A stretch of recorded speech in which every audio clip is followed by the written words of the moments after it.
자, 마태복음 11장 2절에서 6절 한번 읽어보세요. 요한이 옥에서 그리스도의 하신 일을 듣고 제자들을 보내어 예수께 여짜오되 오실 그이가 당신이오니이까 우리가 다른 일을 기다리오리이까. 예수께서 대답하여 가라사대 너희가 가서 듣고 보는 것을 요한에게 고하되 소경이 보며 안진뱅이가 걸으며 문둥이가 깨끗함을 받으며 귀머거리가 들으며 죽은 자가 살아나며 가난한 자에게 복음이 전파된다 하라. 누구든지 나를 인하여 실족하지 아니하는 자는 복이 있도다 하시니라. 예, 서양에 어느 철학자가 한 사람이 있었습니다. 예, 파스칼이라고 그러면 이름 들어보셨어요? 예, 그런 사람이 있었대요. 유명한 사람인가? 꽤 알려진 사람이죠. 그 사람이 무슨 얘기를 했냐면요. 인간은 생각하는 갈대다. 그런 얘기를 했어요. 근데 그게 그렇게 유명한 말이야? 그래도 그런 사람이 한마디 하면 되게 유명해지더라고. 어떤 사람이 산은 산이요 물은 물이로. 난 별거 아닌 얘기 같은데 그게 또 그렇게 심오하대네. 아무튼 강한 것 같으면서도 참 약한 게 또 인간입니다. 정말 인간은 강한 것 같아 보이기도 하지만 약해요. 조그만 일에도 기뻐하기도 하고 또 별거 아닌 일에 그렇게 또 낙심하고 정말 갈대 같은 존재가 인간이라. 그래서 인간은 비록 갈대처럼 그렇게 흔들리는 존재이긴 하지만 무조건 흔들리기만 하는 게 아니라 생각하면서 흔들립니다. 인간 생각하면서 흔들려요. 갈대는 그냥 무조건 흔들기만 하죠. 생각 없이. 그러나 인간은 흔들리는데 생각하면서 흔들려요. 때로는 바람에 흔들리는 그 보잘것없는 갈대처럼 되기도 하지만 생각력에 따라서는 생각하면서 흔들리는 거니까 생각력에 따라서는 위대한 거목이 되기도 해요. 인간은요. 큰 나무가 되기도 합니다. 그래서 오늘은 방금 읽은 이 본문을 통해서 인간이 어떤 때 그렇게 갈대처럼 흔들리는가, 그리고 그 흔들리던 갈대가 어떻게 생각하면 거목이 되는가, 큰 나무가 되는가, 이런 주제를 가지고 흔들리는 갈대, 그런 제목으로, 네, 제목만 들어도 뭐가 나올 것 같습니까? 흔들리는 갈대, 인간은 어떤 때 갈대가 되느냐 하는 거예요. 그 흔들리는 갈대가 되냐는 거죠. 갈대가 되느냐? 마태복음 11장 2절 3절. 요한이 옥에서 그리스도의 하신 일을 듣고 제자들을 보내어 예수께 여짜오되 오실 그이가 당신이오니이까 우리가 다른 일을 기다리오리이까. 갈대가 좋아요? 거목이 좋아요? 거목이 좋죠. 갈대는 흔들리는 거거든. 어떤 때 갈대가 되느냐? 우리 이 말씀을 통해서 이렇게 안 하면 되는 겁니다. 여기 침례연이 옥에 갇힌 이유가 뭐냐 하면 그 당시에 이 여러 가지 이스라엘을 여러 가지 이렇게 그 지역으로 나눠서 다스렸어요. 그 왕들이 분봉왕이라고 그래가지고 그 로마 정부에서 한 사람한테 정권을 다 주면 안 되죠. 그러니까 땅을 경상도 예를 들어서 우리나라는 전라도 이렇게 나눠가지고 그 땅마다 왕을 다 정했다고요. 그걸 분봉왕이라고 그래요. 그 로마 정부에서 이제 정해준 거죠.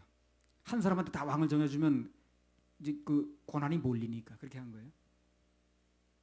그래서 갈릴리하고 베레아 지역을 이제 다스렸던 왕이 누구냐면 그 헤롯 안티파스, 헤롯 왕이죠 그냥.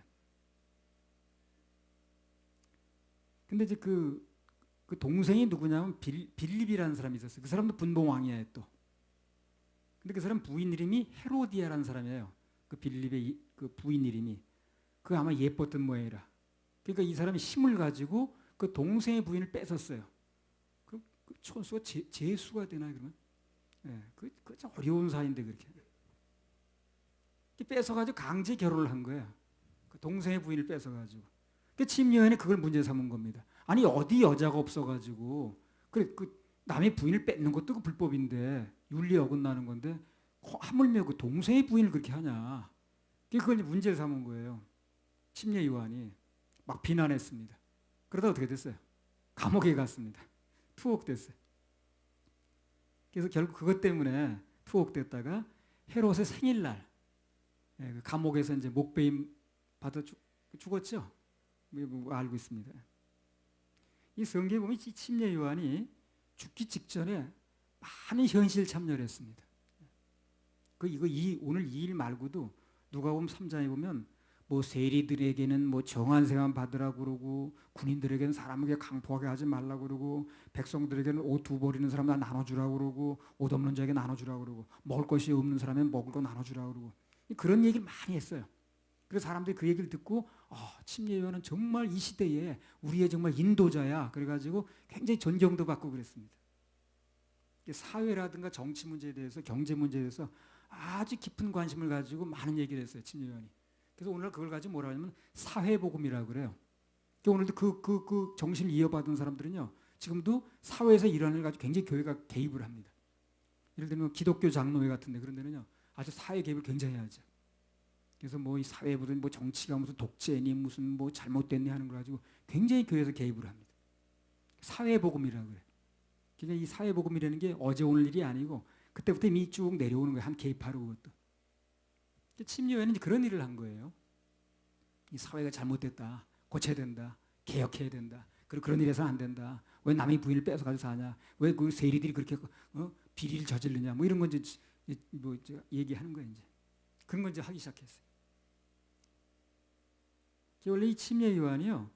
원래는 이제 사람들의 비위를 맞추는 그런 사람은 아니었습니다.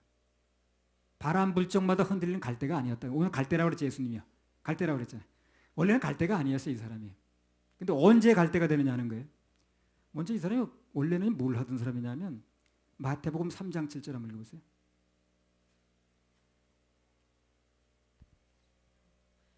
요한이 많은 바리새인과 사두개인이 침례 베푸는 데 오는 것을 보고 이르되 독사의 자식들아 누가 너희를 가르쳐 임박한 진노를 피하라 하더냐. 이 당시 그 이제 실력자들 권력 있는 사람들이 누구냐면 바리새인, 사두개인, 서기관, 율법사 이런 사람들이 전부 다 그 당시에 그 사회에서 힘 있는 사람들입니다. 기득권자들이에요. 지도자들입니다. 아주 뭐 좀 되는 사람들이에요. 이런 사람들을 상대로 뭐라고 그러는 거예요. 침례요한이. 이 독사의 어쩌고. 예. 그래서 그 당시 그런 사람들 상대로 이렇게 말할 수 있다는 거는요. 목숨 걸지 않고는 할 수 없는 말이에요. 근데 그렇게 결백하고 강직했던 그 침례요한이 오늘 본문에 보면 완전히 다른 사람이 돼 있어요. 한번 읽어보세요. 마태복음 11장 2절 3절. 요한이 옥에서 그리스도의 하신 일을 듣고 제자들을 보내어 예수께 여짜오되 오실 그이가 당신이 오니이까 우리가 다른 일을 기다리오리이까. 자, 이 말은 한마디로 말하면 뭡니까? 당신이 오실 분이 맞습니까? 물어보는 거죠 지금요. 다른 사람 더 기다릴까요? 아니면 지금 오신 당신이 메시아가 맞습니까? 물어보는 거예요. 한마디로 말하면 예수 그리스도의 메시아 되심을 의심하는 거예요. 자기가 그렇게 소개해놓고 이분 뭐 오신 분이 그분이고 난 그분 신발끈 뭐 끌기도 신반풀 끊기가 아니다. 신발끈 풀기도 나는 뭐 감당 뭐 이렇게 말하던 사람이 그 물어보는 거예요. 지금 편지를 보내가지고 뭐 제자를 보내가지고 편지 보내는지 어떻게인지. 예. 당신이 메시아가 맞습니까? 아니면 우리가 다른 사람도 기다릴까요? 이렇게 물어보는 거예요. 그래서 이 질문 때문에 스타일이 구기는 거예요. 완전히. 강직했던 그렇게 침례요한의 이미지가 완전히 흔들리는 갈대가 돼버렸습니다. 처음에는 예수님께서 내 뒤에 오시는 분이 막 나보다 훨씬 더 크고 그냥 막 위대하고 뭐 그냥 막 뭐 난 신발끈 풀기도 감당치 못할 사람이고 막 그랬던 사람인데 그리고 예수님을 향해서 세상 죄를 지고 가는 하나님의 어린 양이라도 했던 사람이죠. 그렇게 강직하고 대단했던 그 침례 요한이 나중에 갈대처럼 돼버렸다는 거예요. 그래서 이것은 인간이 어떤 때에 갈대가 되느냐고 똑같은 얘기가 되는 거예요. 인간이 어떻게 하면 그런 사람이 그런 입장에 있던 사람이 어떻게 하면 무슨 생각을 갖게 되면 이 갈대가 되느냐 하는 거예요. 그 침례 요한이 변한 걸 볼 때.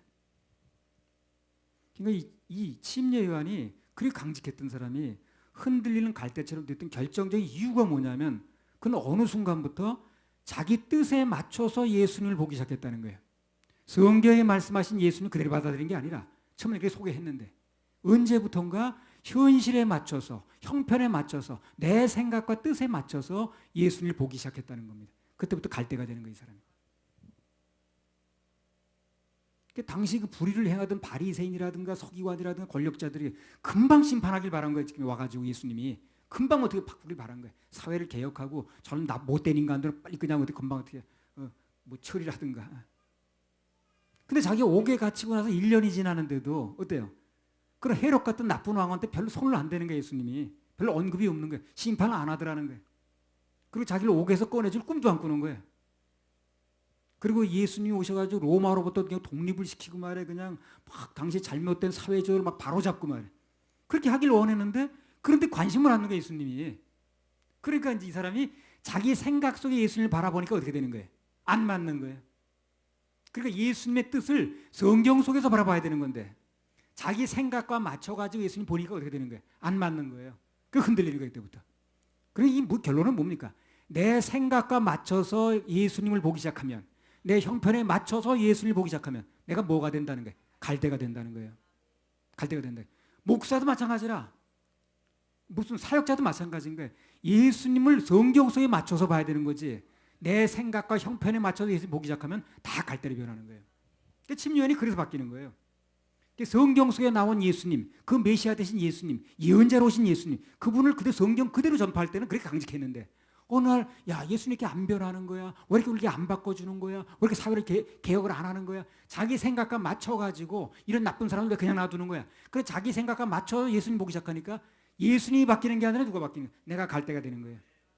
그 예수님 갈대라고 그러는 거지. 이런 생각의 차이가 나니까 의심이 일어나는 거예요. 저분이 과연 메시아가 맞는 거야? 이 썩고 병든 사회 구원자가 맞는 거야 지금? 난 이렇게 어려운데 감옥에 갇혔는데 옳은 소리하다 바른 소리하다 이렇게 했는데 나 건져주지도 않는 거예요 지금. 이런 생각을 자꾸 형편 속에서 보게 되니까 자기 생각이 흔들리는 거예요. 갈대가 맞죠. 어느 날 거목이 갈대가 돼버리는 거예요. 순식간에 이렇게 되는 거예요. 순식간에. 그래서 한 번 의심이 들기 시작하니까 걷잡을 수 없이 되는 거예요. 걷잡을 수 없이. 생명의 근원이 어디서 납니까? 마음에서 납니다. 마음을 지켜야 되는 거예요. 마음을 놓게 되면요 걷잡을 수 없이 무너지는 겁니다. 근데 그래도 신앙생활 10년이나 했는데요, 교회를 나가면 10년도 하냐는데 그거 믿지 마세요 여러분이요.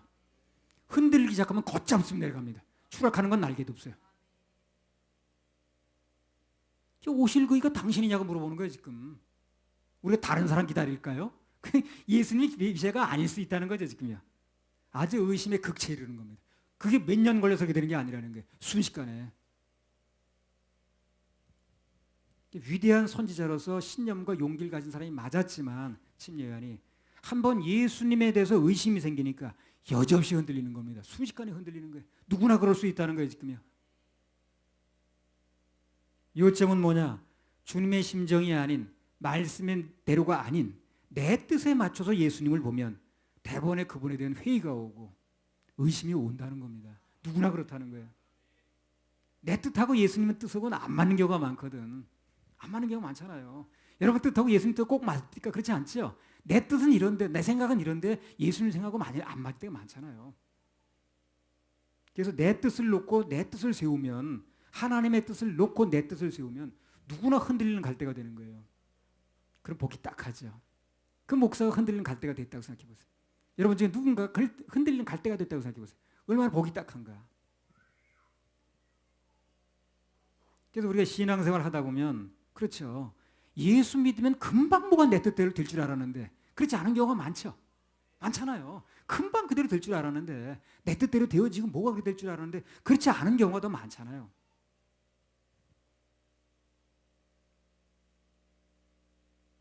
전에 군대 가니까 나는 뭐 군대 가기 전에 사귀어놓은 아가씨가 없어가지고 그런 일은 안 당했습니다만 군대 가기 전에 이제 아가씨 사귀다 온 사람들이 이제 많이 친구들 중에 군대 생활하는 사람이 있었거든. 가끔 편지가 와. 이원일 형제 무슨 편지가 올까요? 고무신을 거꾸로 신었습니다. 한 편지.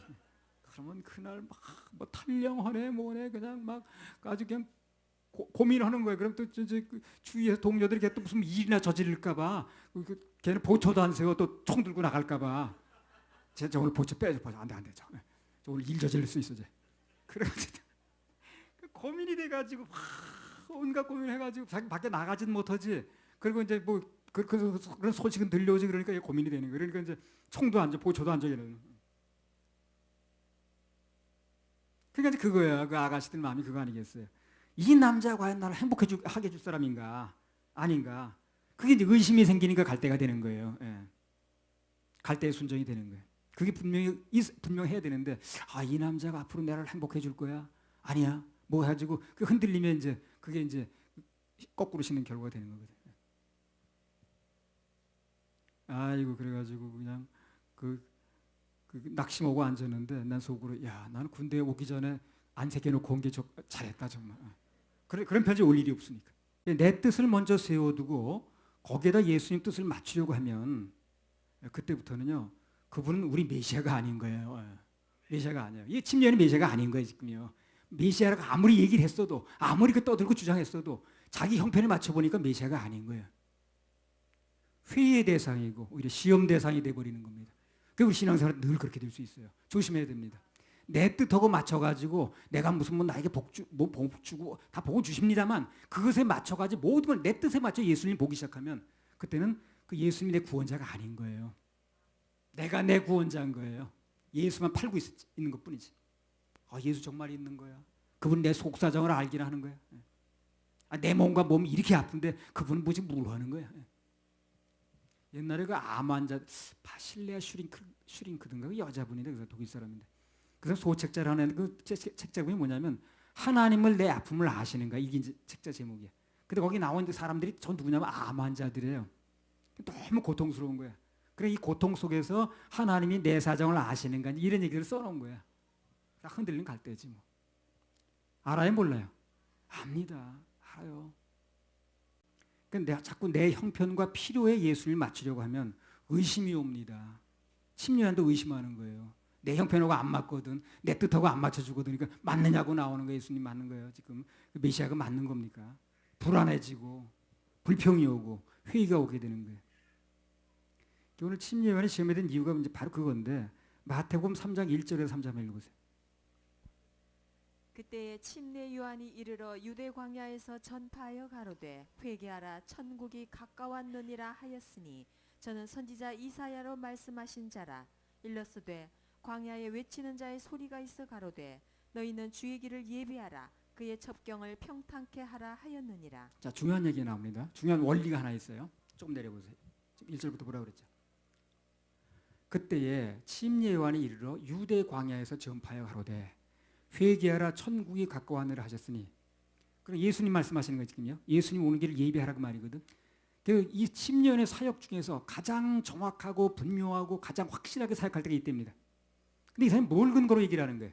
저는 선지자 이사야를 말씀한 자를 읽었을 때 광야에 외치는 자의 소리가 있어 가로되 너희는 주의 길을 예비하라 그의 첩경을 평탄케 하라 하셨습니다. 이 말씀의 근거에서 사역을 하는 거예요 지금요. 그렇죠? 말씀의 근거에서 사역을 하니까 침례요한의 사역이 가장 빛날 때라는 거예요. 마찬가지입니다. 말씀의 근거에서 사역할 때가 그때가 가장 빛나는 사역이에요.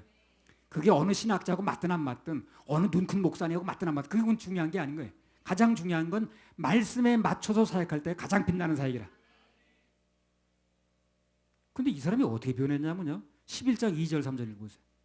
그때 가장 분명한 사역을 했는데 말씀의 근거에서 할 때. 요한이 옥에서 그리스도의 하신 일을 듣고 제자들을 보내어 예수께 여짜오되 오실 그이가 당신이오니이까 우리가 다른 일을 기다리오리. 자, 옥 속에서 보는 거야. 감옥에 갇힌 형편 속에서 보는 겁니다. 그렇죠? 예, 말씀 속에서 보는 게 아니에요. 말씀의 근거에 이사의 말씀에 의하면 구약성의 모에 의하면 말씀 속에서 보는 게 아니라 감옥에 갇힌 형편 속에서 예수님 보는 거예요. 형편 속에 주님을 보니까 어떻게 해요? 제 아무리 침례요한도 흔들릴 수밖에 없는 거예요. 형편 속에서 보니까. 그 말씀 속에서 예수님 봐야 사역이 되는 건데 형편 속에서 주님을 보니까 흔들리는 거예요. 이게 결정적인 원인이 그겁니다. 누구나 그렇다는 거예요. 누구나. 말씀 속에서 예수님 봐야 힘이 나는 건데 근데 형편 속에서 예수님 보게 되면 흔들리는 거예요. 그래서 우리도 시험에 안 들려면 말씀 속에서 역사하시는 예수님 믿어야 됩니다. 말씀 속에서 역사하시는 예수님은요 막 우리 문제를 해결하시고 그 다음에 영혼을 건지시고 죽은 사람을 살리시고 그런 위대하신 분이죠. 말씀 속에 주님을 볼 때 힘이 나는 거예요. 우리가 소망이 생기는 겁니다. 근데 형편 속에서 보게 되면 그 주님이 자꾸 안 보이는 거예요. 역사가 일어나질 않습니다.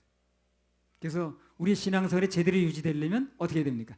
말씀 속에서 예수님을 잡아야 되는 거예요. 말씀 속에서 예수님 잡아야지 형편 속에 예수님 보게 되면 흔들리는 겁니다. 당연히 흔들리는 거예요. 그래서 거목이 갈대로 변하는 거예요. 거목이 갈대로 변하냐, 갈대가 거목으로 변하느냐가 바로 그 차이라. 순식간에 되는 거예요, 순식간에. 심판 왜 안 하냐는 거예요, 지금. 빨리 하지. 저 헤롯 같은 사람 왜 내버려두냐는 거예요. 저런 저 나쁜 사람을 남의 부인이나 동생 부인이나 뺏어 사는 사람을 왜 그냥 놔두냐는 거예요. 그리고 그거 말하다 난 감옥에 갇혔는데 왜 그걸 안 꺼내주냐는 거거든, 지금. 형편 속에서 보니까 예수님 메시아가 아닐 수도 있다는 거거든. 성도들이 신앙생활하다 시험에 드는 이유가 바로 그거예요. 대부분 예수가 내 뜻대로 안 해준다는 거예요. 거기서 흔들리는 겁니다. 말씀 속에서 예수님 보고 그 말씀 속에 나를 맞춰야 되는 건데 내 형편 속에 예수님 끌어들이는 거예요. 그래 흔들릴 수밖에 없는 거예요. 예수님께서 이 땅에 첫 번째 오실 때는 어떻습니까? 초림 때 심판의 주님으로 오신 게 아니었다고 그때. 뭘로 오셨습니까? 희생하러 오셨고 십자가에서 희생의 주님, 구원의 주님으로 오신 거예요. 심판은 이 다음 재림 때 하십니다. 그럼 때가 안 맞는 거예요, 지금요. 그때는 초림 때 오실 때는요, 희생의 주님으로 오신 거예요. 심판으로 오신 게 아니라니까. 자기를 희생해서 우리 인류를 구원하시려고 그게 오신 거 아니에요. 그리고 심판 때는 재림의 주로 오십니다. 그때는 구원하러 오시는 게 아니에요. 심판하러 오십니다. 재림 때가 맞아요. 근데 침례회는 구원해 주신 주님으로 오신 예수님을 자꾸 심판을 요구하는 거예요. 이게 안 맞는 거죠. 그때가 아닌데. 예수님 로마 제국을 심판해야 되고 당시 잘못된 권력자들을 심판해야 되고 이스라엘 나라를 회복시켜야 되고 이걸 자꾸 요구하는 거예요. 그때는 그런 때가 아닌데 앞으로 천년왕국 때 모든 게 회복됩니다. 경륜 얘기할 때 말씀드릴게요. 천년왕국 때 모든 게 회복돼요. 그리고 그 시대에는 어떻게 살고 있는가 사람들이. 우리에게는 어떤 삶이 있는가. 그때가 살 얘기라 그거는. 그때 초림 때는 그래서 오신 게 아니거든. 그런데 침례는 그걸 자꾸 요구하는 거예요. 심판해달라는 거예요. 심판은 재림 때 하는 건데. 헤롯을 심판하고 자기를 옥에서 꺼내달라는 거거든. 그게 생각대로 안 되니까 회의가 생기는 거예요. 그래서 우리가 하나님의 뜻보다 내 뜻과 내 생각이 꽉 잡혀 있으면 생기는 이 원망이고 생기는 이 불평이 나오는 거예요. 그렇습니다. 그래서 우리 신앙생활에 자꾸 하나님의 뜻을 내 뜻에 맞추려고 하면 반드시 신앙생활에 회의가 생겨요. 회의가 생기니까 신앙생활 하기 싫은 거예요. 교회 나오기 싫어요. 떠나가는 거예요. 그래서 원인이 거기 있는 거예요. 예수 믿으면 돈 잘 벌고 뭐 장사 사업이 잘 되고 그냥 아이들 좋은 학교 가고 그냥 직장에서 진급하고 몸 건강하고 그런 데만 초점을 맞추고 있으면 얼마 안 가서 실망하게 돼 있다니까요. 시험 들게 돼. 그건 신앙의 본질을 잘못 찾은 거거든 지금. 신앙의 목적이 뭡니까? 교회 가는 목적이 뭐예요? 죄로 말미암아 심판받고 지옥 가야 될 인간이 예수 믿고 구원받는 겁니다. 구원받은 사람은 예배 드리는 거예요. 그게 신앙의 가장 근본적인 목적이라. 그게 되어지는 과정에서 예수님이 그 외에 더해주는 복들이 있어요. 더해주는 복 중에 뭐 여러 가지 무슨 뭐 건강도 있고 여러 가지 있겠습니다. 그게 근본적인 목적은 아니라는 거예요. 더해주는 복이 있지만 보너스가 있지만 그건 본봉이 아니라는 거예요.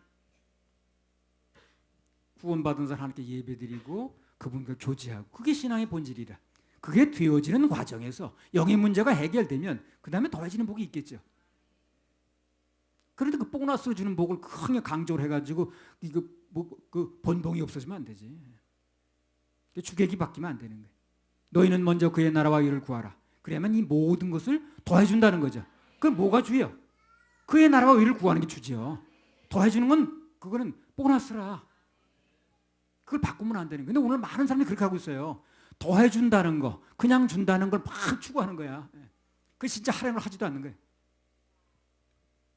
그래서 우리 신앙생활에서 단순히 이 세상에서 복 받는 거, 기복신앙에 초점이 맞춰지면요. 그때부터 그 사람은 신앙생활 생기가 없습니다. 힘이 없어요.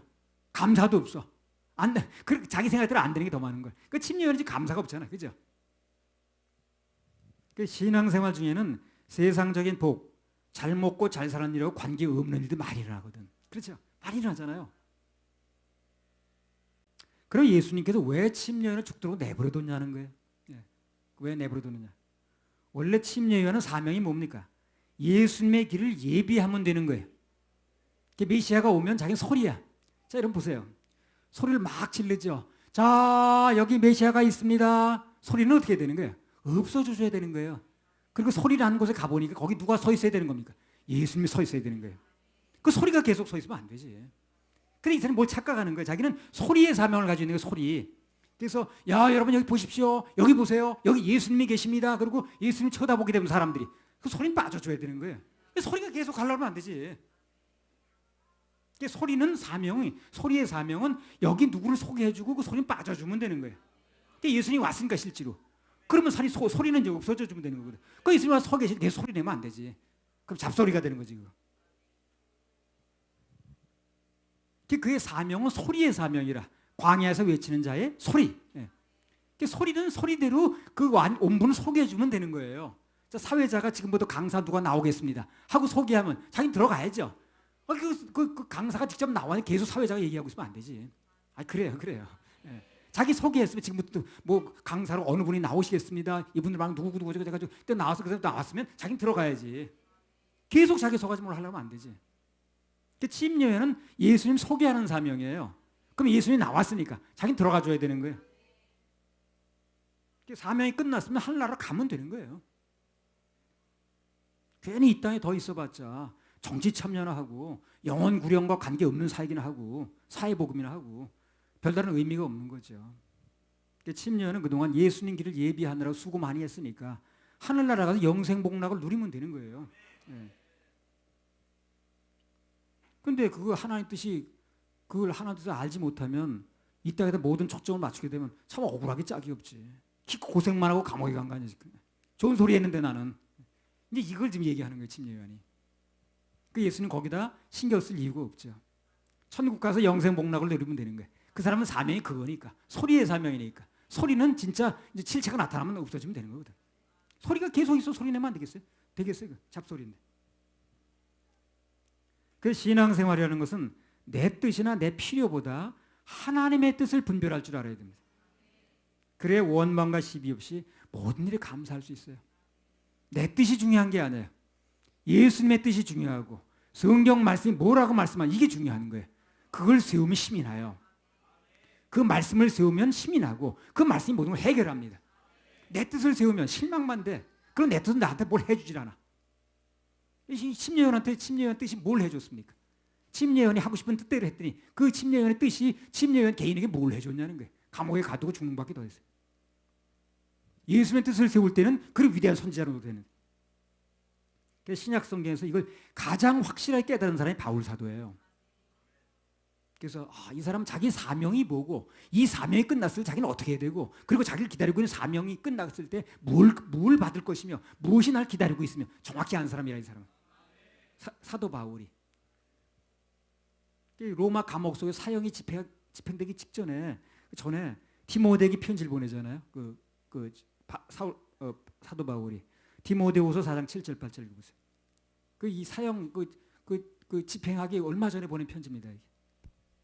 내가 선한 싸움을 싸우고 나의 달려갈 길을 마치고 믿음을 지켰으니 이제 후로는 나를 위하여 의의 면류관이 예비되었으므로 주 곧 의로우신 재판장이 그날에 내게 주실 것이니 내게만 아니라 주의 나타나심을 사모하는 모든 자에게니라. 이 사도 바울이 어디서 썼습니까? 편지를? 옥중서신입니다. 침례요한은 똑같아요. 침례요한도 옥중에 썼고 이 사도 바울도 옥중에 썼어요. 꺼내달라고 합니까 지금? 그런 얘기 안 했어요. 왜 안 꺼내줍니까? 나 지금 복음 전하다 그랬는데 나는 무슨 침례요한처럼 그렇게 무슨 뭐 사회복음하다 그런 거 아니고 영혼 건지는 복음 전하다 갇혔는데 날 왜 안 꺼내줍니까? 그렇게 말하지 않았어요. 자기 사명이 뭔지를 아는 거예요. 그리고 사명이 끝났을 때 뭘 기다리고 있다는 거. 어디 가서 내가 받는 걸 알고 있는 거예요. 어디 가서. 주님 주실 면류관을 사모하는 거예요. 나는 이 땅에서 할 일 다 했으니까 이제 이 사명이 끝나게 되면 주님이 예비하시는 면류관이 있다는 거예요. 그걸 받겠다는 거예요. 어디서? 천국에서. 그게 주님의 뜻이라는 걸 아는 거예요. 사도 바울. 그래서 오실 그이가 당신이 오니까 우리가 다른 일 기다릴까요? 이 질문 한마디에 그 침례요한의 일생의 스타일이 구겼듯이 오늘 사는 사람도 마찬가지라는 겁니다. 매사에 내 뜻이라든가 내 생각을 앞세우면 이 스타일 망가지는 거예요. 일생 동안 그 사람 사역을 얼마나 열심히 잘했다 할지라도 막판에 그런 말이 한마디 해버리면 내가 믿는 예수가 맞는 거야. 뭐 다른 예수가 더 있는 거야. 이래 버리면 어떻게 되겠어요? 근데 그게 순식간에 될 수 있다는 거예요. 환경 때문에, 형편 때문에. 매사에 내 뜻, 내 생각을 앞세우면 신앙생활은 망가집니다. 망가져요. 그래서 우리는 어찌하든 간에 좀 우리가 이해가 안 되더라도 말씀을 붙잡아야 돼요. 그래야 됩니다. 내 뜻 붙잡고 망가져요. 목사라고 해서 안 망가지는 게 아니에요. 그 침례 요한이 아무리 예수님 길을 예비하고 광야에서 외쳤고 뭐 예수님께 침례를 베풀었고 그게 다 무슨 소용이냐는 거예요. 이 마당에 와서 그 모든 것의 주인공 되는 분을 의심하고 있는데, 그잖아요. 어떤 사람이 일생 동안 아무리 열심히 충성하고 사역을 하면 뭐 하냐는 거지. 말년에 가서 뭐 예수가 있긴 있는 거야? 아, 예수가 진짜 우리 생활에 영향을 미치긴 미치는 거야. 이래 버리면 아무 소용 없는 거 아니야. 그럼 다 망가지는 거 아니야. 근데 그렇게 되는 순간이 왜 오냐면 형편 속에 보면 그렇다니까요. 형편 속에 보면 의심은 사람을 연약하게 만듭니다. 초라하게 만들어요. 그리고 비참하게 만듭니다. 그렇게 안 되려면 말씀 속에 예수님 발견해야 돼요. 굉장히 중요합니다. 이건 이렇게 말하는 나도 중요한 거고 듣는 여러분도 중요한 거예요. 말씀 속에 예수님 붙잡지 않으면, 환경 속에 예수님 붙잡기 시작하면 그때부터 다 망가지는 겁니다. 이렇게. 이런 소리 막 나오는 거예요. 맞는 거예요 이거. 내가 믿는 예수가 맞는 거예요. 이렇게. 아니 침례 요한의 입에서 내가 예수님 메시아가 맞느냐고 이렇게 물어볼지 누가 알았어요. 그래. 자기가 이렇게 소개해놓고. 그래서 의심은 사람을 연약하게 만듭니다. 초라하게 만들고 비참하게 만들어요. 반대로 확신은 사람을 강하게 만듭니다. 멋있게 만들어요. 당당하게 만듭니다. 아무것도 없는 것 같아도, 연약한 것 같아도 말씀을 붙잡고 있는 사람은 당당한 거예요. 그렇습니다. 정말 그렇습니다. 말씀을 붙잡고 있는 사람은 당당해요. 그냥 볼품도 없는데, 겉모습은 볼품도 없는데 그 사람 속에 당당함이 있는 거예요. 말씀을 붙잡는 사람은. 근데 환경을 붙잡는 사람은 겉으로 볼 때 멀쩡한 것 같아도 속으로 오른 거예요. 곱는 거예요. 그래서 인생이 초라해지지 않으려면 내 뜻과 형편을 붙잡지 말고 말씀을 붙잡아야 됩니다. 환경 붙잡지 마세요. 어떤 환경이 와도 환경은 수시로 바뀝니다. 오늘 이렇게 있다 저녁에 무슨 환경이 벌어지는지, 오늘 멀쩡히 있다가 내일 무슨 소식을 들을는지 모르는 게예요. 모릅니다. 그래서 그런 걸 붙잡으면 흔들리는 거예요. 갈 때가 되는 거예요. 그래서 어떤 형편이 벌어져도, 무슨 일이 벌어져도 말씀을 붙잡아야 돼요. 천지는 없어져도 말씀 변하지 않거든. 그래야 거목이 되는 겁니다. 그래 거목이 되는 거예요. 환경 붙잡고 형편 붙잡으면 갈대가 돼버려요. 흔들리는 갈대. 그래서 그 인생이 초라하냐 멋있느냐는 그 하나님 말씀을 의뢰하냐, 하나님 말씀을 붙잡냐, 내 형편을 붙잡냐, 거기에 달린 거예요. 그래서 주님께서 누구든지 나를 인해서, 말씀을 인해서 실족지 아니하는 자는, 그 말씀을 붙잡는 자는 복이 있다고 그러잖아요. 복이 있다고 그러잖아요. 그게 결국 말씀이 해결하는 거거든. 그래서 하여튼 좌우지간 모든 그리스도인의 불행은 예수님을 의심하면서부터 시작이 됩니다. 그 의심이 왜 오냐? 환경을 붙잡아서 그래요. 형편을 붙잡으니까 그러는 거예요. 그래서 그리스도인이 우리 믿음의 대상이 예수님인데 그분을 의심하면 어떻게 되겠어요? 그래. 내 믿음이 어떻게 되겠냐고. 믿음의 대상이 예수님인데 그분이 의심인가 하면 내가 어디 서겠냐는 거예요. 무슨 말을 할 것이며 내 인생이 어떻게 될 것이며 방향을 어떻게 잡겠냐는 거지. 불행을 자초하는 겁니다. 그거. 그래서 말씀 붙잡으러 하는 거예요. 말씀 붙잡자는 거예요. 불행해지지 않으려면. 신앙생활에서 예수님이 구원자가 아닌 것처럼 보여지면 참 그때처럼 괴로울 데가 없어요. 그렇죠? 그렇겠죠? 그 예수님만 믿고 사는 건데 우리는 그분이 왠지 내 구원자가 아닌 것 같아. 내 환경 속에 건져줄 것 같지가 않아. 그러면 얼마나 괴롭냐고 내 마음이. 그래서 오늘 예수님께서는 오실 그이가 당신이니까 우리가 다른 일을 기다릴까요? 하고 심요한이 물어봤을 때 이렇게 답변하셨습니다. 마태복음 11장 4절 5절. 그분의 답변은 참 멋있어요. 예수께서 대답하여 가라사대 너희가 가서 듣고 보는 것을 요한에게 고하되 소경이 보며 안진뱅이가 걸으며 문둥이가 깨끗함을 받으며 귀머거리가 들으며 죽은 자가 살아나며 가난한 자에게 복음이 전파된다 하라. 저희 뭐라고 그랬습니까? 소경이 보며, 당신이 맞냐고 물어보니까 이렇게 답변하시네요. 소경이 보며 안진뱅이가 걸으며 문둥이가 깨끗함을 받으며 귀머거리가 들으며 죽은 자가 살아나며 가난한 자에게 복음이 전파된다. 영원히 구원받는다 그 말이죠. 이게 무슨 얘기입니까? 내가 하나님이다 그런 얘기라는 거예요. 내가 하나님이다. 네가 하나님으로 봤던 건 맞다. 근데 왜 이렇게 흔들렸느냐 지금. 그걸 얘기를 하는 거예요. 네가 처음에 나를 소개할 때 하나님 맞다는 거예요. 근데 언제부터 네가 흔들렸나 그거예요. 이 말씀은 전부 하나님만 할 수 있는 거죠. 그렇죠? 여기 하는 건 하나님, 죽은 자를 살리고 죄인이 사함받게 만드는 거예요. 이건 하나님만 할 수 있는 거거든. 그걸 내가 한다는 거예요 지금요. 그러니까 내가 하나님 맞다는 거예요. 인간이 할 수 있는 일이 아니잖아요. 이 말은 한마디로 나는 하나님이다. 그러니까 갈 때처럼 흔들리지 말고 날 믿어라 그 말이에요. 그걸 얘기를 하는 거예요. 너 어떻게 하다가 갈대처럼 흔들리게 됐냐 네가 그렇게. 그래서 우리는 어떤 경우에도 예수님만 의지하면 흔들리지 않을 수 있습니다. 거목이에요. 그 사람이 나이가 많든 적든 뭐 그 사람이 무슨 뭐 지위가 얼마나 높든 낮든 체중이 얼마나 가든 관계없이 거목이라. 말씀만 붙잡으면. 어떤 경우에도 예수님만 믿고 바라보면 그런 거기에 길이 있고 응답이 있습니다. 복이 오는 통로가 있어요. 그래서 자꾸 내 생각과 그 다음에 내가 원하는 때 하나님 맞추려고 그러면 그럼 잘 맞춰주지도 않고 결국 힘을 잃어서 점점 초라해지는 거예요. 이 사람이 점점 초라해지는 거예요. 그 말씀을 붙잡으면 당당하고 내 형편에 맞춰서 자꾸 하는 사람은 점점 불만만 나오고 옆에서 보기 초라해. 너무 초라한 거예요. 그 사람 목사라고 관계없어요. 되게 초라하지. 전도서 3장 1절에서 4절.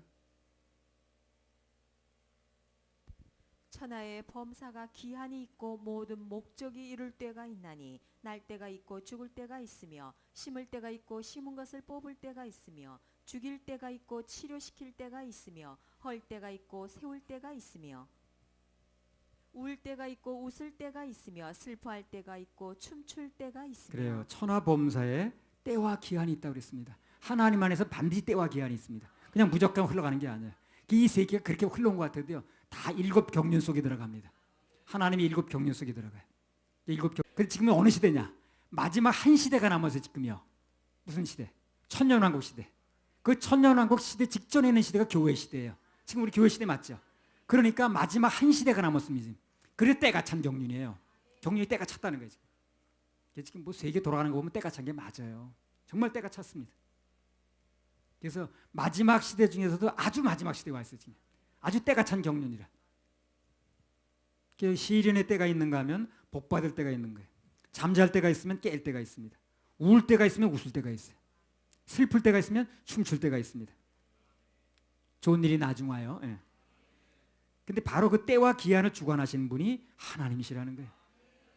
그래서 하나님 때를 구별하지 못하고 자꾸 내 뜻만 내세우면 늘 신앙생활이 불만스럽고 아무 응답도 없는 것 같고 감사는 저리 가버리고 그러다 보니까 믿음 생활이 확고하지가 못해요. 늘 바람에 흔들려. 갈대가 맞아요. 그렇게 갈대라. 이제는 갈대가 좋아 거목이죠. 거목이 좋죠. 예. 여성분들도 거목이 돼야 됩니다. 갈대가 되지 마세요. 그건 너무너무 힘듭니다. 보기 딱해요. 누구나 하나님의 때에 순응해야 됩니다. 그래 어떤 바람에도 흔들리지 않고 견고해져. 누가 뭐래도 지금 어떤 바람이 일어나도 난 하나님에 의해서 움직인다. 이게 분명해야 되는 거예요. 그래서 오늘 이 말씀을 듣는 모든 분들은 어떤 어려운 상황 속에서도 예수님만 의지하고 그분만 의뢰하고 실족하지 않는 분들이 되시기 바랍니다. 그리고 나를 믿으라는 예수님 말씀 그분만 믿으세요. 그럼 만사오케이입니다. 만사형통이에요. 할렐루야. 우리 하나님께 박수 올려드려요. 자, 흔들리는 갈대 두 번째로요. 그런 갈대와 같은 인간이 언제 흔들리지 않는 그런 거목이 되느냐는 거예요. 결론부터 말씀드리면 인간은 예수님하고 함께하면 예수님 함께하는 게 말씀하고 같이 하는 겁니다. 예수님 지금 여기 와 계신 게 아니잖아요. 말씀으로 와 계시죠.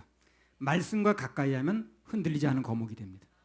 누구나 마찬가지죠. 그 사람이 어떤 상태에 있든 간에 말씀과 가까이 하면 말씀을 붙잡고 있으면 흔들리지 않은 거목이 되는 거예요. 마태복음 11장 7절에 11절.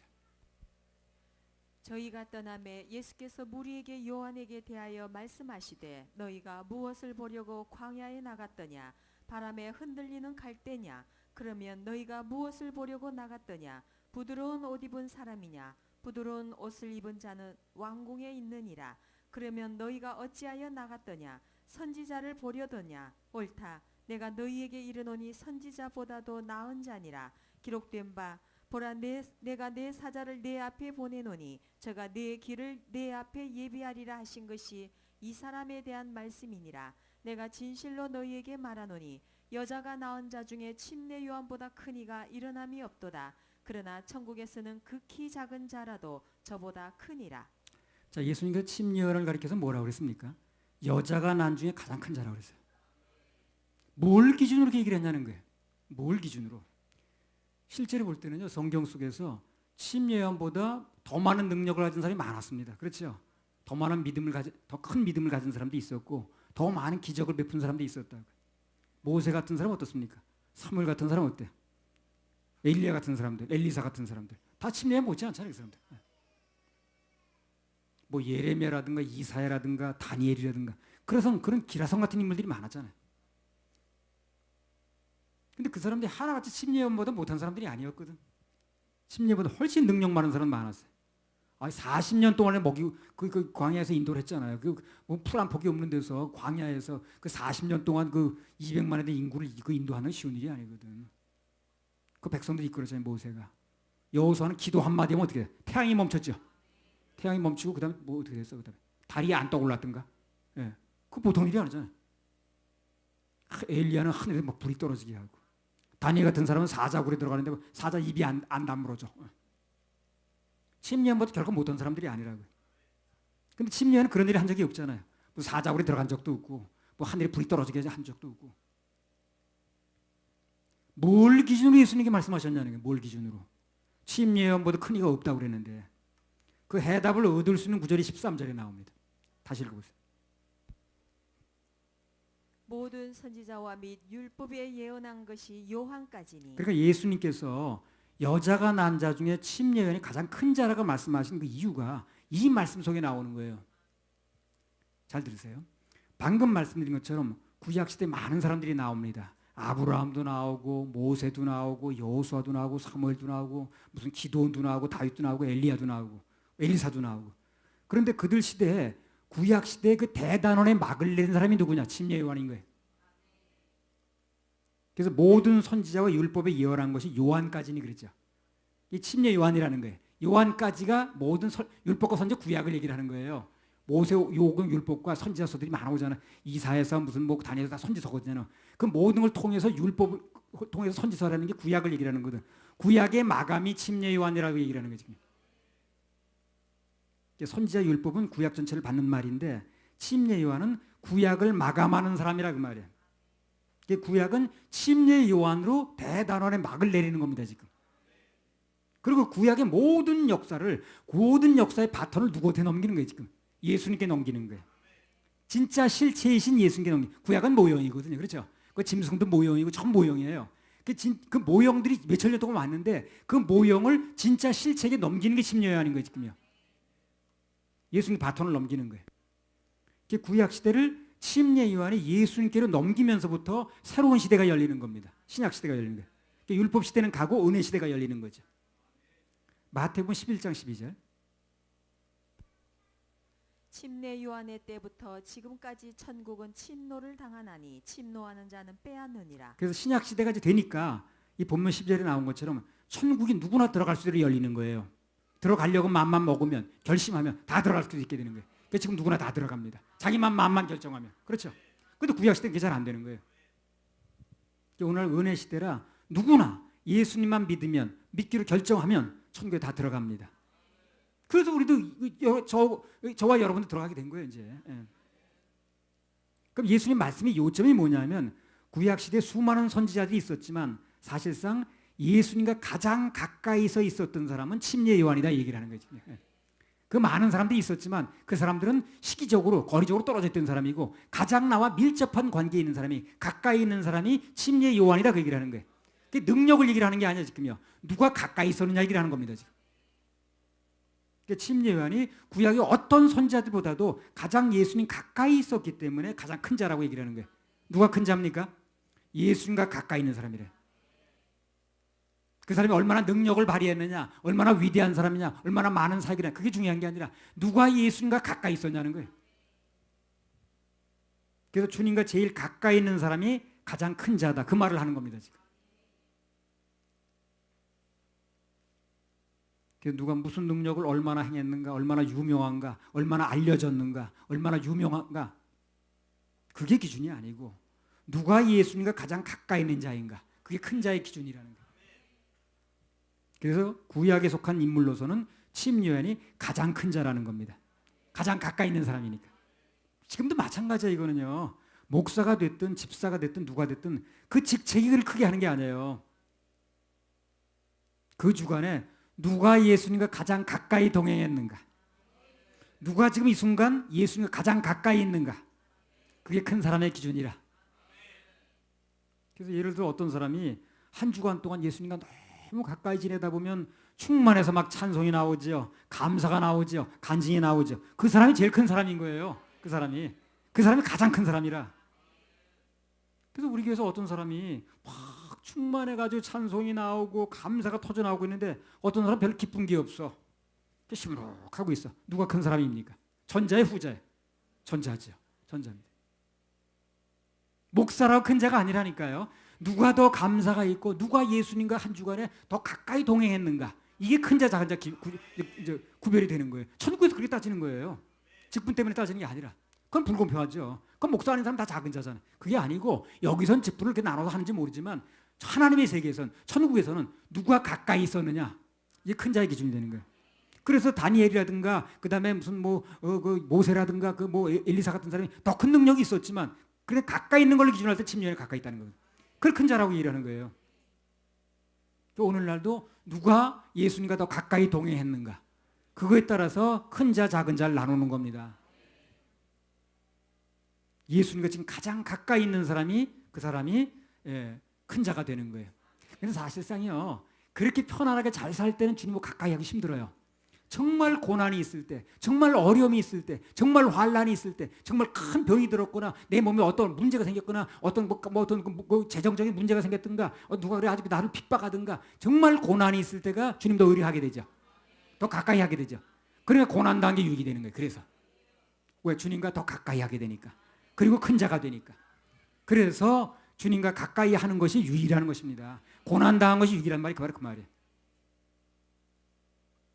천국에서는 주님과 늘 동행하고 가까이 지냈던 자가 가장 큰 자라는 것. 그걸 꼭 명심해야 됩니다. 그러니까 내가 정말 너무너무 지금 어렵다. 그래서 난 주님밖에 바라볼 데가 없다. 오직 주밖에 사모할 데가 없다. 그런 큰 자가 되는 거예요. 이게. 나 지금 여유가 있어가지고요. 주님 주무세요. 그냥 주무시면 내가 알아서 할 테니. 이 큰 자가 아니야 이 사람은요. 절대. 주님과 아주 밀접하고 가까운 관계가 사람을 크게 만드는 겁니다. 직분이 그 사람을 크게 하는 게 아니에요. 서열상으로 우리나라 누가 2인자 합니까? 국무총리죠. 국무총리가 2인자 맞죠? 서열상으로. 법제상으로. 명목상으로는 국무총리가 2인자가 맞아요. 큰 자입니다. 그러나 실제로는 그렇지 않아요. 대통령과 가까이 있는 사람들이 있어요. 비서관이라든가 옛날 경호실장이라든가 이런 사람이 큰 자예요. 그래서 옛날 그 차지철인가 그 사람은 막 장관들 막 그냥 조인트라고 그러나 그것도 막 발로 차고 그랬잖아요. 자기 더 가까이 있다고 말해 지금요. 장관이 더 높은 사람이지만 그래 자기 더 가까이 있다고 말하네. 가까이 있는 사람이 힘쓰는 거예요. 원래 가까이 있는 사람이 힘쓰는 겁니다. 그 사람 직책이 뭐든 간에 가까이 있는 사람이 힘쓰는 거예요. 누가 더 크냐 하는 것은 대통령과의 거리가 문제라. 예수님과의 나와의 거리가 내 크기를 결정하는 겁니다. 누가 됐든 간에 예수님과 거리가 멀면 그 사람은 작은 자예요. 그 사람이 목사든 뭐든 관계없이 일주일 동안 예수님 너무 멀게 지냈어. 그럼 큰 자, 작은 자가 되는 거예요. 근데 어떤 사람이 너무 가깝게 지냈어. 그럼 그 사람은 큰 자예요. 그 주간에. 그거는 하나님께 따지는 거예요. 구약 시대는 아무리 가까워도 예수님과 한 몸 되지는 못했죠. 그죠? 그러나 교회 시대에 구원받은 사람들은 우리 예수들 마음속에 모시고 있는 사람들은 그분하고 어때요? 한 몸이죠. 그래서 우린 큰 자입니다. 구원받은 사람은 구약 시대 어떤 선지자보다 큰 자예요. 천국에 가보세요. 아브라함이라든가 그다음에 모세라든가 어이구 오셨습니까? 아마 인사 잘할 거예요. 왜? 큰 자라 우리가. 그걸 아셔야 돼요. 그 모세라든가 아브라함은 예수님과 한 몸은 아니었다고. 근데 우리는 가까이 있는 정도가 아니라 한 몸이라. 그러니까 우리가 큰 자가 되는 거예요. 그래서 그걸 아셔야 됩니다. 천국 가면은 이기쁨 전사한테도 모세가 와서 전사님 오셨어요. 예. 그렇다고 또 작은 자 왔나 그러지 마세요. 속으로나 생각해야지 겉으로 왔나. 하여튼 분명한 것은 예수님과 가까이 있는 사람이 큰 자인데 우리는 예수님과 가까이 있는 정도가 아니라 아주 한 몸이라는 거예요. 그래서 성도는 큰 자인 거예요. 그래서요. 이 성도가 얼마나 큰 특권을 가진 걸 아셔야 됩니다. 나 이거 보면서 나는 정말 큰 특권을 가졌네. 내가 구약시대에 태어났으면 아무리 하늘에 불이 떨어지겠어도 한 몸은 아니니까. 원래 그 신부가 힘쓰는 거 아니야. 아무리 친척이라 할지라도 결혼식 날 가가지고 신부 맞고 힘을 씁니까? 같은 방에 들어갈 수 있으면 못 들어가지. 구약시대는 아무리 가까워도 한 몸까지는 안 되잖아요.